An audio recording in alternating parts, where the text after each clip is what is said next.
Guys, आज मैं आपको एक मजेदार मूवी समझाने वाला हूँ जिसका नाम है सर्कल। मूवी की शुरुआत एक कमरे में होती है जहाँ पर हल्की सी रोशनी आती है और रोशनी के आने से घेरे में खड़े लोग दिखाई देते हैं जो कि असल में बेहोश है। अचानक एक जवान लड़की जागती है और वो आवाजें लगाती रहती है लेकिन कोई जवाब नहीं देता। वो लड़की आगे चलने की कोशिश करती है तो उस कमरे में बजर की आवाज आती है। वो देखती है कि वो एक रेड कलर के सर्कल में खड़ी है और अब की बार वो पीछे जाने की कोशिश करती है, लेकिन ऐसा करने पर बजर दोबारा बज जाता है, जिसका मतलब है कि वो नीचे बने सर्कल से बाहर नहीं निकल सकती। अब वो अपने साथ खड़े एक फौजी को छूने की कोशिश करती है, लेकिन फिर एक और बार बजर बजने लगता है। लेकिन तभी उस लड़की के हाथ में गोला चमकता है। अब उस कमरे की दूसरी तरफ खड़ा एक आदमी बोलता है, लड़की तुम इधर उधर हिलना बंद करो, वहीं खड़े रहो, वो लोग हमको देख सकते हैं। अब लड़की उस आदमी से कुछ सवाल जवाब करती है, लेकिन आदमी भी सवालों का जवाब नहीं देता और बस अनुमान लगाकर सब बता रहा है। तभी एक और औरत होश में आती है और वो बहुत ही ज्यादा घबराई हुई है। सबसे पहले होश में आया हुआ आदमी उस औरत को शांत करने की कोशिश करता है, लेकिन वो औरत अपनी जगह से भागती है। अब ऐसा करते ही वहाँ पर काले गोले से एक बिजली निकलती है और उस औरत को मार डालती है। तभी अचानक वहाँ पर पूरी रोशनी आती है और ऐसा होते ही सभी लोग जाग जाते हैं, लेकिन तभी एक और आदमी भी घबराहट से बिजली के झटके से मारा जाता है। अब पहला आदमी सभी लोगों से अपनी जगह से न हिलने को बोलता है और इसके दौरान एक पुलिस वाला अपनी बंदूक ढूंढने में लगा होता है। पहला आदमी बोलता है, आप लोग अपनी जगह पर खड़े रहो और अपने पास वाले किसी भी आदमी को मत छुओ। तभी वहाँ पर बीप बीप की आवाज आती है। जो एक आदमी मारा गया है उसके हाथ में गोला चमकता है और उसको बिना किसी चीज की मदद से बाहर की तरफ खींचा जाता है। बीप बीप की आवाज आती रहती है और इसके दौरान उन सभी लोगों के बीच वाले काले गोले में बिजली इकट्ठा होना शुरू हो जाती है। अब इससे पहले कि सबसे पहले जगह इंसान दोबारा कुछ बोल पाता, उसको बिजली का झटका लगता है और वो मर जाता है। सभी लोग बुरी तरह से घबरा जाते हैं कि हो क्या रहा है। जब तक सभी लोग अपने आप को थोड़ा शांत करते हैं, तब तक टोपी वाला लड़का पता लगाता है कि वो जमीन पर चल रही तीर के निशान वाली लाइट को काबू कर सकता है। अब अपनी इस बात को पक्का करने के लिए वो लाइट को एक औरत के सामने जाकर रोक देता है और अब की बार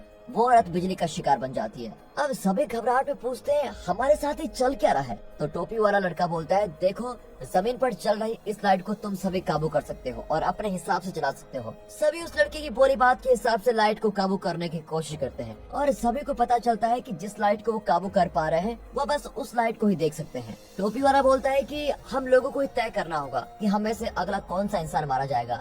बीप बीप की आवाज दोबारा शुरू होती है और बिजली से एक आदमी फिर मारा जाता है। फिर एक और बार बीप बीप की आवाज शुरू होती है और इसके दौरान एक प्रेग्नेंट औरत आसपास देखकर पता लगाने की कोशिश करती है कि वहाँ पर चल क्या रहा है। जैसे दोबारा बिजली एक और इंसान पर गिरती है, प्रेग्नेंट औरत बोलती है, मुझे लग रहा है हम किसी एक को मारने का खुद ही चुनाव कर रहे हैं। कोई एक इंसान किसी को मारने का चुनाव नहीं कर सकता। जिसको भी सबसे ज्यादा लोग चुन रहे हैं उसको ही बिजली का झटका लग रहा है और चुनाव हम मुट्ठी बंद करके कर सकते हैं। कोई बोलता है कि हमें मरे हुए लोगों का ही चुनाव करना चाहिए और सभी इस बात के लिए मान भी जाते हैं। बीप बीप की आवाज दोबारा शुरू होती है और आवाज के रुकते ही बिना चुनाव किए भी एक और इंसान मारा जाता है। और जब अगली बार बीप की आवाज शुरू होती है, इस बार कोई किसी का चुनाव नहीं करता। अचानक जमीन पर बनी तीर के निशान वाली लाइट्स एक साथ जल जाती हैं और ये तरीका भी नाकाम रहता है क्योंकि एक और इंसान बिजली से मारा जाता है। मतलब साफ है कि आपको किसी न किसी को मारने का चुनाव करना ही होगा। अब ये ब्लू हुडी वाला लड़का बोलता है, सभी लोग चुप हो जाओ, हम सभी को मिलकर एक अच्छी तरकीब बनानी चाहिए ताकि हम पता लगा सके कि यहाँ पर चल क्या रहा है और साथ ही हम सभी कैसे जिंदा बच सकते हैं। लड़का अपनी बात को जारी रखते हुए बोलता है, सबसे पहले तो हमें बूढ़े लोगों को चुनना चाहिए। टोपी वाला लड़का तो इस बात से सहमत है, लेकिन काफी सारे लोग इस बात को मना कर देते हैं। अब ब्लू हुडी वाला लड़का बोलता है, हमें मेरे दाएं साइड खड़े अंकल का चुनाव करना चाहिए और फिर क्लॉकवाइज दिशा में चल के सभी बूढ़े लोगों को चुनकर मार देना चाहिए। प्रेग्नेंट औरत ऐसा करने से मना करती है, लेकिन इससे अच्छा आइडिया किसी के पास तो है नहीं। अब बीप बीप की आवाज दोबारा शुरू होती है। बेचारा बूढ़ा आदमी सभी से भीख मांगता रहता है कि मुझे मत मारो, मुझे मत मारो, लेकिन आखिर में बिजली के झटके से मार जाता है। अब जैसा कि ज्यादातर लोग हुडी वाले लड़की की योजना के लिए हाँ बोल चुके हैं, इसीलिए अब उनके पास समय है और उनके साथ क्या चल रहा है वो इस बारे में अच्छे से बात कर सकते हैं। उनको लगता है कि शायद फौजी को इस बारे में कुछ पता हो और फिर वो उससे पूछते हैं कि क्या तुम्हें पता है कि हमारे साथ क्या हो रहा है, कि हमारे ऊपर कोई एलियंस का हमला हुआ है। लेकिन फौजी को भी इस बारे में कुछ पता नहीं है। अब पीछे खड़ा एक आदमी बोलना शुरू करता है और कहता है, मुझे याद है कि बेहोश होने से पहले मेरे साथ क्या हुआ था। मुझे याद है कि मैं रोड के ट्रैफिक में फंसा हुआ था और सारी जगह अंधेरा होने से पहले मैं इधर उधर भाग रहा था। अब ये बात सुनकर कुछ लोग बताते हैं कि हाँ, उनको भी ऐसा ही याद है। बीप बीप की आवाज दोबारा शुरू होती है और सभी मिलकर एक और बूढ़े इंसान को चुनते हैं।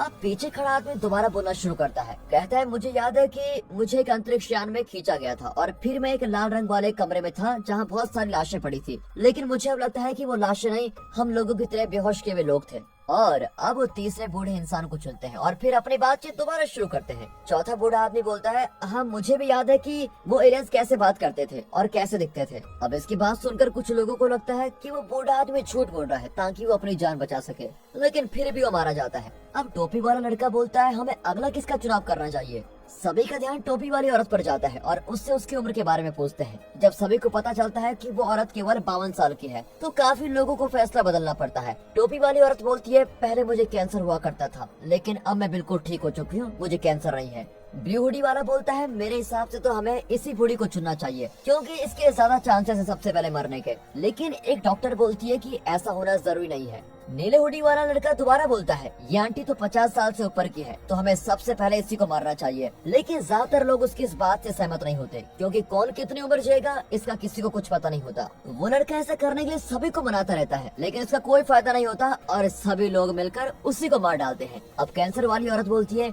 हमें सबसे पहले ये पता लगाना चाहिए कि यहाँ हम सभी को कौन लेकर आया और हम सभी को ये सब चीजें क्यों करवा रहा है और हम सब लोगों में ऐसी क्या चीज सेम थी जिसकी वजह से हमें यहाँ पर लाया गया है। लेकिन काफियों को लगता है कि उन लोगों को यहाँ बिना किसी मतलब के, बिना कोई सोचे समझे लाया गया है। अब कैंसर वाली औरत बोलती है, मेरे हिसाब से हम लोगों को एक दूसरे के बारे में जानना चाहिए। तभी बैथ नाम की लड़की सबसे पहले अपने आप के बारे में बताती है और जैसे वो बोलती है बीप की आवाज शुरू हो जाती है और मारी जाती है। इसके बाद ज्यादातर लोग सोचते हैं कि उन्हें अपने बारे में किसी को कुछ नहीं बताना चाहिए। इसके बाद भी क्रैग बोलता है कि मेरे साथ खड़ी ये औरत मेरी पत्नी है। कोई पूछता है कि क्या और भी लोग हैं जो एक दूसरे को जानते हैं। पीछे खड़ा एक आदमी बोलता है, मैं डॉक्टर को जानता हूँ। हालांकि वो दोनों बताना नहीं चाहते कि वो एक दूसरे को कैसे जानते हैं। क्रैग बोलता है कि प्लीज आप लोग मेरी पत्नी को मत मारना। दोबारा बेबी शुरू होती है और एक और इंसान मारा जाता है। इसके बाद वो स्पेनिश बोलने वाले एक आदमी से बोलने को बोलते हैं लेकिन उसको इंग्लिश नहीं आती। तभी उसके पीछे खड़ी एक औरत बोलती है, सर मैं आपकी बातें इंग्लिश में सभी को समझाऊंगी क्योंकि मुझे इंग्लिश और स्पेनिश दोनों ही आती है। फिर वो औरत उस स्पेनिश वाले आदमी से उसके परिवार के बारे में पूछती है जिसके जवाब में वो बोलता है, मेरी 2 बेटियां हैं जो कि मैक्सिमो में रहती हैं। अब लाल रंग की टाई वाला आदमी देश में गैर कानूनी तरीके से आए लोगों की बात करना शुरू कर देता है जिसके जवाब में वो चेक शर्ट वाला आदमी बोलता है कि क्या तुम्हें जल्दी से एलियंस के पास जाना है। फिर सभी स्पेनिश बोलने वाले आदमी से पूछते हैं, क्या तुम अमेरिका में कानूनी तरीके से रह रहे हो। और स्पेनिश वाला आदमी बोलता है, मैं यहाँ पर गैर कानूनी तरीके से रह रहा हूँ। दोबारा बीप बीप की आवाज शुरू हो जाती है और अब की बार आगे खड़ी एक जवान लड़की मारी जाती है। पुलिस वाला एक आदमी को पहचान लेता है जिसका नाम रॉल है। वो इसलिए रॉल को पहचान पाता है क्योंकि रॉल ने अपनी गर्लफ्रेंड की पिटाई की थी। और ये सुनकर कैंसर वाली औरत पुलिस वाले से पूछती है, क्या तुम्हें पक्का यकीन है कि ये वही लड़का है। इस बात को बीच में लाकर पुलिस वाला साबित करना चाहता है कि रॉल एक अच्छा आदमी नहीं है। अब पुलिस वाले और रॉल के बीच काफी बहसबाजी हो जाती है और वो दोनों एक दूसरे को जाने बिना एक दूसरे के ऊपर इल्जाम लगा रहे होते हैं। जब बाकी लोग रॉल पर जोर लगाकर पूछते हैं कि क्या तुमने सच में अपनी गर्लफ्रेंड को पीटा था, तो रॉल मान लेता है और बोलता है वो लड़की इसी लायक थी। और बस फिर क्या, इसलिए अगली बार बिजली का झटका रॉल को ही लगता है और वो मर जाता है। इसके बाद गोल्डन हेयर वाली लड़की को दिखाते हैं जिसका नाम जोया है। वो बोलती है, शायद हम लोगों को पता लगाना है कि हम सभी में कौन अच्छा है और कौन बुरा है। हम गिने चुने लोगों को यहाँ लाने के पीछे कोई न कोई तो वजह होगी। लेकिन उसके साथ खड़ा आदमी इस बात से सहमत नहीं होता। वो बोलता है, ऐसा कुछ भी नहीं है। मेरे हिसाब से आखिर में सभी लोग मारे जाएंगे और ऐसा होते हुए एलियंस हम सबको देखना चाहते हैं। हालांकि जोया के पीछे खड़ा ये गोल्डन हेयर वाला लड़का जिसका नाम रॉन है, वो भी उसकी बात को समझता है और कहता है कि हाँ, हमें पता लगाना होगा कि हम में से जिंदा रहने लायक कौन है। अब सभी सोच रहे होते हैं कि कौन जिंदा रहने लायक है और हमें किस आधार पर इस बात का पता लगाना चाहिए। लेकिन इसके दौरान बीप बीप की आवाज भी साथ साथ चल रही है। अब की बार आगे लाइन में खड़ी मुस्लिम औरत मारी जाती है। अब अफ्रीकन के दिमाग में एक चाल चलती है और अपने को बचाने के लिए वो जाति, रंग, इन सभी को बीच में लेके जाता है और बोलता है, अब हम काले रंग वालों को टारगेट किया जाएगा। आगे खड़ा एक गोरा आदमी बोलता है, भाई ऐसा कुछ नहीं है, तुम लोग भी हम जैसे ही हो और यहाँ पर गोरे काले सभी लोग मारे जा रहे हैं। अब दूसरा खड़ा एक और अफ्रीकन आदमी पहले वाले अफ्रीकन को बोलता है, भाई तुम इस बात को मत शुरू करो, अगर तुम इस बात को जारी रखोगे तो सभी लोग तुम्हें ही मारने के लिए चुनेंगे। टोपी वाला आदमी इस बात से सहमत है। अब वहाँ पर सभी लोगों में भेदभाव से जुड़ी बातें शुरू हो जाती हैं और कौन इस बारे में क्या क्या सोचता है साफ साफ पता लग रहा होता है। अब पुलिस वाला बोलने लगता है और उसकी बातों से साफ पता लग रहा है कि वो रंग रूप में भेदभाव करने वाला इंसान है, इसीलिए बिजली का अगला शिकार उसी को बनाया जाता है। अब फौजी को लगता है कि हमें एक दूसरे की राय पर सभी को मारना बंद कर देना चाहिए, लेकिन पहले वाला अफ्रीकन आदमी इस बात से सहमत नहीं होता। वो बोलता है, हमें सभी की राय और सोच को ध्यान में रखते हुए ही लोगों का चुनाव करना चाहिए। लेकिन फौजी और स्पेनिश आदमी की बात समझने वाली लड़की बोलती है, हमें मिलकर पता लगाने की कोशिश करनी चाहिए कि यहाँ पर चल क्या रहा है और हमारे साथ ये हो क्या रहा है। अगली बार जब वो चुनाव करते हैं सभी अपने आप को चुनते हैं, लेकिन इसका भी कोई फायदा नहीं होता। इसलिए अगली बार वो सभी अपने साथ वाले इंसान को चुनने का तय करते हैं, लेकिन फिर भी कोई मारा जाता है और सभी मान लेते हैं कि चुनाव करने में किसी ने कोई गलती की है। वो यही करने की दोबारा कोशिश करते हैं और ऐसा करने में प्रेग्नेंट औरत अपने पास खड़ी एक छोटी बच्ची की मदद करती है। अचानक प्रेग्नेंट औरत और एक और आदमी के ऊपर लाइट आती है, तो सभी मिलकर दोबारा चुनाव करते हैं और आदमी मारा जाता है। अब सवाल ये आता है कि अब की बार दो लोगों का चुनाव क्यों हुआ, जिसके जवाब में पीछे खड़ा आदमी बोलता है, मैंने अपने साथ वाले आदमी को छोड़कर उस आदमी को चुना था, क्योंकि मुझे पता लग गया था कि उस आदमी ने प्रेग्नेंट औरत को चुना था। अब सभी के दिमाग में सवाल आता है कि क्यों वो आदमी ऐसा करना चाहता है। तो पीछे वाला लड़का दोबारा बोलता है, मुझे लगता है कि जिस हिसाब से ये गेम डिजाइन किया हुआ है उस हिसाब से सभी लोग मारे जाएंगे और आखिर में प्रेग्नेंट औरत और उसकी बच्ची बचेगी। अब ये सुनकर पीछे खड़ा रॉन बोलता है, अगर हम छोटी लड़की और प्रेग्नेंट औरत को मार देंगे तो हम लोगों के पास जिंदा बचने के ज्यादा मौके होंगे। अब जैक शर्ट वाले आदमी के हिसाब से भी उन दोनों में से ही किसी को मारा जाना चाहिए। हालांकि लाल टाई वाला आदमी इस बात से सहमत नहीं होता। अब कैंसर वाली आंटी भी प्रेग्नेंट औरत का साथ देने के लिए बोलती है कि ये बेचारी एक अकेली जान नहीं है, इसके पेट में एक और जान जी रही है। अब दोबारा से अकेले मरने वाले इंसान का चुनाव शुरू होता है और एक और बार दो लोग चुने जाते हैं। अब की बार बूढ़ी औरत और प्रेग्नेंट औरत की बेटी दोनों को चुना जाता है और फिर बूढ़ी औरत को मारने का चुनाव किया जाता है। पीछे खड़ा एरिक और फौजी चाहते हैं कि उन्हें छोटी बच्ची और प्रेग्नेंट औरत को बचाना चाहिए, लेकिन चश्मे वाला आदमी बोलता है, मैं इन दोनों को नहीं जानता और ये अच्छे हैं या बुरे ये जानना चाहता हूँ। वो बच्ची से सवाल जवाब करने लगता है और तभी चुनाव भी शुरू हो जाता है। अब की बार प्रेग्नेंट औरत और उसकी बेटी दोनों को चुन लिया जाता है। उन दोनों के पीछे खड़ा आदमी बोलता है, ये अच्छा मौका है, हमें इन दोनों को मार देना चाहिए, लेकिन उसी को बिजली का तगड़ा झटका लगता है और वो मर जाता है। अब एक नई रणनीति बनाई जाती है। क्रैग बोलता है, मेरे हिसाब से हमें चुनाव बंद कर देना चाहिए और जो लोग दूसरों की जान बचाने के आगे आना चाहते हैं उनको खुद मर जाना चाहिए, लेकिन कोई भी अपने गोले से बाहर नहीं आता। तभी छोटी उम्र का एक लड़का ऐसा करने के लिए तैयार हो जाता है। अब सभी के बीच बहस चल रही होती है और उस छोटे लड़के से पूछा जाता है, तुम ऐसा क्यों करना चाहते हो, जिसके जवाब में छोटा लड़का बोलता है, मैं किसी को भी मारना नहीं चाहता हूँ। तभी चेक शर्ट वाला आदमी बोलता है, ये एक छोटा बच्चा है, हमें उसे ऐसा करने से रोक देना चाहिए। लाल टाई वाला आदमी इस बात से सहमत नहीं होता और छोटे बच्चे से पूछता है, क्या तुम सच में ऐसा करना चाहते हो। अब जैसे बीप बीप शुरू होती है, पीछे खड़ा एक बूढ़ा जेंटलमैन आदमी बोलता है, इस छोटे बच्चे की जगह मैं मरने को तैयार हूँ, और ऐसा बोलते ही वो अपने गोले से बाहर आ जाता है। लाल टाई और चश्मे वाला दोनों अभी भी बोल रहे होते हैं कि लोगों को अपने आप से गोले से बाहर आ जाना चाहिए, हालांकि वो खुद अपने गोले से बाहर नहीं आते और न ही मरना चाहते हैं। तभी चेक शर्ट वाला आदमी बोलता है कि अब प्रेग्नेंट औरत को बाहर निकल जाना चाहिए। चश्मे वाला आदमी छोटे लड़के से पूछता है, क्या तुम अभी भी आगे आकर मरना चाहते हो, जिसके जवाब में चुनाव शुरू होते ही छोटा लड़का अपने गोले से बाहर निकलकर अपनी जान दे देता है। इसके बाद सभी लोगों को लग रहा होता है कि अपनी जान देने वाला अगला इंसान फौजी होगा, क्योंकि उसने अपने देश के लोगों की जान बचाने की कसम खाई है। हालांकि वो भी ऐसा नहीं करना चाहता। वो बोलता है, मैंने अपनी पूरी जिंदगी फौज में कुर्बान कर दी है और कुछ समय पहले मेरा बच्चा पैदा हुआ है, मैं उसके पास जाकर उससे मिलना चाहता हूँ। टाइम निकलता रहता है और अपनी जान देने वाले अगले आदमी का सभी इंतजार कर रहे होते हैं। पीछे खड़ी एक औरत ऐसा करने के लिए तैयार होती है, क्योंकि वो अकेली है, उसका लड़का जान से मर चुका है। तभी एक चर्च का पादरी बोलता है, तुम जल्दी से उससे मिल पाओगी बेटी। अब वो औरत अपने गोले से बाहर निकलकर अपनी जान दे देती है और फिर उसके बाद काले सूट वाले आदमी और उस पादरी के बीच काफी बहस होती है। आखिरकार इस सभी के बीच धर्म से जुड़ी बातें शुरू हो जाती है। काले सूट वाला आदमी बोलता है, हम लोगों के पास एक ही भगवान है और वो भगवान हमारे बीच ही है। ये बिजली गिरने वाला चक्र ही हमारे लिए अभी भगवान है। वो काफी गुस्से में है और अपनी बातों से सहमत होने वाले इंसान के बारे में पूछता है। तभी बीप बीप शुरू हो जाती है और काले सूट वाले को लगता है कि सभी मिलकर उसको चुनेंगे। दो जनों का चुनाव होता है, काले सूट वाले का और एक दूसरी लड़की का। बेचारी वो लड़की मारी जाती है।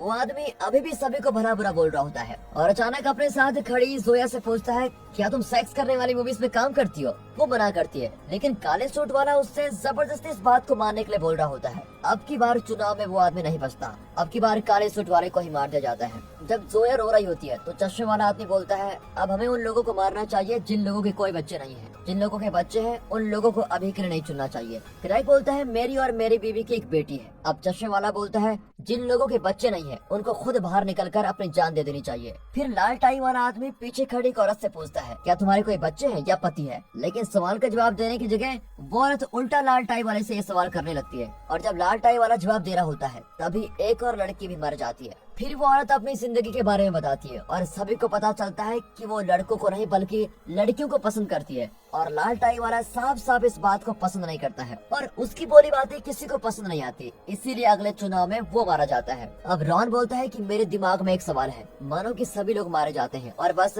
2 ही लोग बचते हैं, तो इसके बाद क्या होगा? क्या वो दोनों जिंदा बच जाएंगे या दोनों मारे जाएंगे? पीछे खड़ा एरिक बोलता है जो भी आखिरी में 2 लोग बचेंगे उनमें से एक इंसान को खुद की जान देनी होगी। अब चेक शर्ट वाला आदमी बोलता है कि आखिर में मैं अपनी जान देने के लिए तैयार हूँ। कैंसर वाली औरत बोलती है हमें किसी ऐसी का चुनाव करना चाहिए जिस पर हम विश्वास कर सकें कि आखिर में वो इंसान खुद की जान देने के लिए तैयार रहेगा। स्पेनिश आदमी की मदद करने वाली औरत बोलती है इस हिसाब से तो हम किसी पर विश्वास ही नहीं कर सकते हैं। अब रॉन बोलता है हमें फिर भी मिलकर चुनाव तो करना ही पड़ेगा। जोया पूछती है कि मान लीजिए आखिर में प्रेग्नेंट औरत और उसके बच्चे बचते हैं तो इसके बाद क्या होगा? जिसके जवाब में डॉक्टर बोलती है कि ये दोनों खुद इस बात का चुनाव कर सकते हैं। अब दोबारा वोटिंग शुरू होती है। अब की बार उस डॉक्टर और उसकी जान पहचान वाले आदमी को चुना जाता है और अब की बार दोनों साथ में मर जाते हैं। रॉन बोलता है हमें तय करना होगा कि इन माँ बेटी में से कौन मारा जाएगा, लेकिन फौजी बोलता है कि ये बंदा खुद को बचाने के लिए इन दोनों को मारना चाहता है और चाल चल रहा है। फिर क्रैक भी सभी को बोलता है अगर हमें दोनों में से किसी एक को चुनना है तो आप किसको चुनोगे? अब चश्मे वाला आदमी प्रेग्नेंट औरत से पूछता है लड़की तुम क्या काम करती हो? अब ये सुनते ही सभी बोलते हैं कि हम इस सवाल के हिसाब से किसी को मौत के लिए नहीं चुन सकते। हालांकि चश्मे वाला बोलता है ये बहुत जरूरी सवाल है क्योंकि ये जानना जरूरी है कि कौन कितना ज्यादा अपने समाज के लिए काम करता है। स्पेनिश आदमी की मदद करने वाली लड़की बोलती है प्रेग्नेंट औरत क्या करती है क्या नहीं करती ये जरूरी नहीं है, जरूरी बात यह है कि वह माँ बनने वाली है। चश्मे वाला आदमी प्रेग्नेंट औरत के खिलाफ बोले जाता है और इसी के दौरान टोपी वाला लड़का मारा जाता है। फिर जैकेट वाला चश्मे वाले से पूछता है अंकल आप तो बताइए आप समाज के लिए ऐसा क्या करते हैं? जिसके जवाब में वो बोलता है मैं बैंक में काम करता हूँ और समाज की सेवा कर रहा हूँ। चश्मे वाला सभी के खिलाफ खड़ा है, लेकिन अब की बार स्पेनिश आदमी की मदद करने वाली औरत मारी जाती है। अब तक सभी लोग 2 ग्रुप से बढ़ चुके हैं, एक जो प्रेग्नेंट औरत के साथ है और एक जो उनको मारने के मूड में है। अब सभी को लगता है कि अगला मरने वाला इंसान स्पेनिश आदमी होगा। तभी पीछे खड़ा एरिक बोलता है एक ग्रुप ने स्पेनिश आदमी की मदद करने वाली औरत को चुना क्योंकि सभी को पता था कि वो औरत प्रेग्नेंट औरत और उसकी बच्ची को बचाना चाहती थी। अब ग्रुप की बात सभी के बीच आ चुकी है, गिनती की जाती है कि कौन कौन प्रेग्नेंट औरत को बचाना चाहता है और कौन उसके खिलाफ है। अब की बार छोटी बच्ची और स्पेनिश आदमी को चुना जाता है। स्पेनिश आदमी को वहाँ चल रही चालबाजी समझ आ रही होती है, इसलिए बच्ची को बचाने के लिए वो खुद की जान दे देता है। अब चश्मे वाला आदमी फौजी को बुरा भला बोलता है ताकि वो उसको अपने समूह में शामिल कर सके। चश्मे वाला और रॉन मिलकर क्रैग और क्रैग की पत्नी और अफ्रीकन आदमी को अपनी तरफ कर लेते हैं। अब दोबारा मरने का चुनाव होता है। 2 ग्रुप होने की वजह से दोबारा 2 लोग चुने जाते हैं। बच्ची पर दोबारा खतरा है, लेकिन इस बार दूसरा चुना हुआ इंसान है खुद चश्मे वाला। अब अफ्रीकन आदमी और रॉन बोलता है कि हमें इन दोनों को ही मार देना चाहिए, लेकिन चश्मे वाला आदमी ही मारा जाता है क्योंकि क्रैग की पत्नी का दिमाग बदल गया और मरने के लिए चश्मे वाले को चुन लेती है। सभी को पता चल जाता है कि ऐसा उसी की वजह से हुआ है, लेकिन वो बोलती है मैंने अपना फैसला नहीं बदला था, मैंने तो वोट ही नहीं दिया। अब जैकेट वाला बोलता है कि मुझे लगता है हम सभी को आखिर में मरना ही है, इसलिए हमें बिना धोखाधड़ी और शान के साथ मरना चाहिए। क्रैग बोलता है मुझे लगता है तुम चाहते हो कि छोटी लड़की को मर जाना चाहिए और प्रेग्नेंट औरत को बचाना चाहिए। अब रॉन जोया को अपनी टीम में करना चाहता है, लेकिन वो ऐसा नहीं कर पाता। इसके बाद वो बोलता है हमें समय की जरूरत है, इसलिए हमें जैकेट वाले आदमी को मार देना चाहिए। फिर सभी मिलकर जैकेट वाले आदमी को मार देते हैं। इसके बाद वो देखते हैं कि किसकी टीम में कितने लोग हैं। फौजी बोलता है कि हमें क्रैग की पत्नी को मारना चाहिए और ऐसा उसने क्रैग के हाव भाव को देखकर ही बोला होता है। आखिरी समय पर क्रैग अपना मन बदल लेता है और बच्ची वाली टीम का साथ देने लग जाता है। फौजी के बोलने पर अफ्रीकन आदमी को मार दिया जाता है। अब उसके मरते ही रॉन क्रैग और क्रैग की पत्नी से सवाल करता है कि मुझे लगता है तुम दोनों की शादी नहीं हुई है। दोनों पति पत्नी से सवाल पूछे जाते हैं। एक औरत पूछती है तुम्हारे पति का क्या नाम है, और इस सवाल का जवाब देने में क्रैग की पत्नी फंस जाती है। वैसे तो क्रैग ने अपना नाम पहले बताया था, लेकिन फिर भी उसकी नकली पत्नी उसका नाम भूल चुकी होती है। अब क्रैग बोलता है ऐसा करने के लिए मुझे इस औरत ने ही बोला था, लेकिन फिर भी वो मारा जाता है। क्रैग की नकली पत्नी बोलती है ठीक है मैंने झूठ बोला, लेकिन मेरा सच में एक बच्चा है। अब रॉन बोलता है हम सभी हथियार हैं, लेकिन अगर तुम हमारा साथ दोगे तो मैं वादा करता हूँ कि मैं तुम्हें मरने नहीं दूंगा। फिर वो एक बूढ़े आदमी से पूछता है कि वो क्या चाहता है, लेकिन वो बूढ़ा आदमी बोल नहीं सकता है। अब इसके बाद रॉन अपने साथ खड़ी औरत को अपनी टीम में करने के लिए वो उस औरत के परिवार के बारे में भावुक बातें करने लगता है। एक और बार चुनाव होता है, लेकिन किसी हड़बड़ी की वजह से 5 लोगों का चुनाव हो जाता है। रॉन, फौजी, कैंसर वाली आंटी, जोया और गे औरत को चुना गया होता है। दोबारा चुनाव करने पर रॉन ही बचता है और बाकी सभी मारे जाते हैं। पादरी रो रहा होता है, लेकिन रॉन अपनी चालबाजी में लगा पड़ा है। वो प्रेग्नेंट औरत से बोलता है तुम भी मेरी टीम में आ जाओ, लेकिन प्रेग्नेंट औरत ऐसा करने से मना कर देती है। पीछे खड़ा एरिक अभी भी अपनी तरह से काम कर रहा है, लेकिन उसके साथ खड़ा पादरी प्रेग्नेंट औरत से माफी मांगता है और अपने गोले से बाहर निकल जाता है। अब एरिक और रॉन को महसूस होता है कि हमें अपनी रणनीति बदलनी होगी, इसलिए रॉन एरिक को बोलता है तुम मुझे प्रेग्नेंट औरत या उसकी बेटी में से किसी एक को मारने दो, मैं तुम्हें क्रैक की नकली बीवी को मारने दूंगा। दोबारा चुनाव होते हैं और सभी अपने हिसाब से चुनाव करते हैं, लेकिन बूढ़े अंकल किसी को नहीं चुनते। अब की बार नकली पत्नी मारी जाती है। एरिक बोलता है कि इन बूढ़े अंकल ने अभी तक एक भी बारी में वोट नहीं किया है, लेकिन फिर भी वो यहाँ तक पहुँच गए हैं। सभी के बीच बहसबाजी हो जाती है और सभी तय करते हैं कि वो मिलकर बूढ़े अंकल को मारेंगे, लेकिन एरिक और प्रेग्नेंट औरत के बीच एक रणनीति बनती है और वो मिलकर रॉन को चुन लेते हैं। अब वहाँ केवल 4 लोग ही बचे हैं। अब की बार उन्हें बूढ़े आदमी को चुनना पड़ता है, क्योंकि इसके अलावा उनके पास कोई चारा नहीं है। बेचारे बूढ़े अंकल भी मारे जाते हैं। अब एरिक, प्रेग्नेंट औरत और उसकी बेटी बचे हैं। वो बात कर रहे होते हैं कि हमारे साथ ये सब क्यों हो रहा है। एरिक बोलता है मुझे लगता है कि एलियंस किसी तरह का प्रयोग कर रहे हैं और वो इंसानों की जांच करना चाहते हैं कि हम लोग कैसे हैं। प्रेग्नेंट औरत बोलती है हमें एक दूसरे को मार देने से, इस तरह की जांच से उन्हें हमारे में क्या पता लगेगा। इसके जवाब में एरिक बोलता है ऐसे मरने का चुनाव कर देने से एलियंस को पता चल जाएगा कि हम इंसान कैसे एक दूसरे के बारे में सोचते हैं। इसके बाद वो बोलता है अब तुम दोनों को तय करना है कि अब तुम दोनों में से कौन मरने वाला है, क्योंकि मैं तुम दोनों में से किसी एक को नहीं चुन सकता। बच्ची बेचारी रो रही होती है क्योंकि उसने अपना फैसला ले लिया है। वो अपनी माँ के बच्चे को बचाने के लिए खुद मरने को तैयार हो जाती है। एरिक बोलता है कि बेटा हम दोनों एक साथ गोले से बाहर निकलेंगे, लेकिन जैसे छोटी बच्ची अपना पैर बाहर रखने वाली होती है, एरिक प्रेग्नेंट औरत को चुन लेता है। तभी प्रेग्नेंट औरत और उसकी बेटी मर जाते हैं, लेकिन कुछ नहीं होता। वो अभी भी उस कमरे में फंसा हुआ है। एक और बार चुनाव शुरू होता है। वो एलियन को गाली देता है कि तुम तो सभी को मारने वाले हो। वो कोई वोट नहीं करता और जैसे ही बेप बेप की आवाज रुकती है, वो देखता है कि अब की बार मेरे और प्रेग्नेंट औरत के पेट वाले बच्चे को चुना गया है। एरिक को अपने या फिर छोटे बच्चे के बीच में चुनाव करना है। वो बच्चे को मारने का तय करता है और अचानक बाहर जाता है। उसको ऊपर एक अंतरिक्ष यान दिखाई देता है और जब वो खड़ा होता है वो देखता है कि वहाँ बहुत सारे अंतरिक्ष यान हैं। एरिक ने चाल के साथ सभी के साथ खेला और अपने आप को अच्छा दिखाया। वो जानता था कि आखिर में पहुंचने के बाद मैं क्या कर सकता हूं। और दोस्तों इस तरह एरिक ने खुद को बचा लिया और इसी के साथ ये मूवी यहाँ पर खत्म होती है।